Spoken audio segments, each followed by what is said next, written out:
श्री स्वामी समर्थ मंडळी, कसे आहात? तर ना एक शेवगावच्या ताई आहेत आणि त्यांनी मला काल फोन केला होता. म्हणजे ते 2-3 दिवस झाले माझ्याशी कॉन्टॅक्ट करायचा प्रयत्न करत आहेत, पण मला वेळच मिळत नव्हता त्यांना कॉल बॅक करायला. पण कसंबसं मी येणार त्यांच्याशी 10 मिनटं काढून बोलले मी त्यांच्याशी. तर त्यांचं म्हणणं असं होतं की ताई, म्हणजे जे कस्टमर जे आहेत ना, तर ते त्यांचा डब्बा 70ला आहे वाटतं शेवगावला. आणि पॅकेजिंग वगैरे पण खरंच खूप छान आहे त्यांची, पूर्ण टिफिन वगैरे आहेत त्यांचा. आणि ज्यांना वन टाईमसाठी हवं आहे तर ते पेपरमध्ये वगैरे नाही का ज्या असतात त्याच्या फॉईल पेपर्स वगैरे त्यात सगळं पॅक करून देतात व्यवस्थित. आणि बाकीचे जे डेलीचे डबे आहेत ते स्टीलच्या डब्यामध्ये देतात. तर त्या दादांनी त्यांचं असं म्हणणं आहे की आम्हाला मेसच्या ठिकाणी जे आहे ना ते 60च रुपयाला डबा मिळतात, तुम्ही 60 रुपयाला द्या.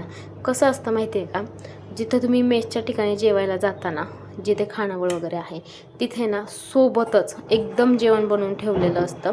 म्हणजेच 100-200 लोकांच्या हिशोबाने ते जेवण बनवून ठेवतात, मसाला वगैरे त्यांच्याकडे रेडी असतो. पण जे घरगुती बनवतात ना त्यांचं असं नसतं. जशी जशी तुम्ही ऑर्डर द्याल ना तसं ते बनवून ठेवत असतात. मी सुद्धा करते, त्या फील्डमध्ये आहे म्हणून सांगते.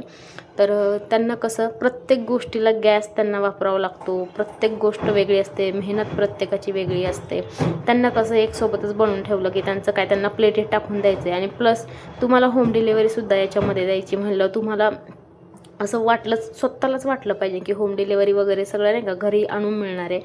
आणि तुम्हाला जर बाहेर 60 रुपयाची डिश खायची तर तुम्हाला स्वतःहून तिथे जायला लागतं. तुम्ही क्वालिटी आणि क्वांटिटीचा पण विषय बघू शकता ना त्याच्यामध्ये. उगाचच फक्त नाही का बोलायचं म्हणून बोलायचं आणि ग्राहक तोडत बसायचं, असं नका करू.